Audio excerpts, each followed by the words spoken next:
দাদুন তুমি তিলক পড়ছো? বা বা বা বা, কে পড়িয়ে দিচ্ছে? তোমার ছোট নাতনি?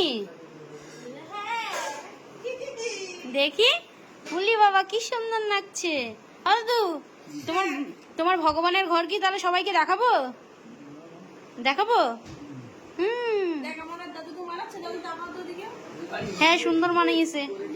এই যে দাদুর ভগবানের ঘর, এটা আমার হাতের আঁকা ছবি। এইখানে এসে ভগবান বসবেন। আর এই যে আমাদের আলক্ষ্য, আমার মায়ের সাজানো। আর এই হচ্ছে আমার মায়ের গোপাল। আর এই একটা গোপালের খেলনা কালকে দাদুর জন্য এনেছিলাম, গোপালকে দিয়ে দিয়েছি। আর এই যে সাজিয়েছে বনু, এই যে সাজানোর মালিক।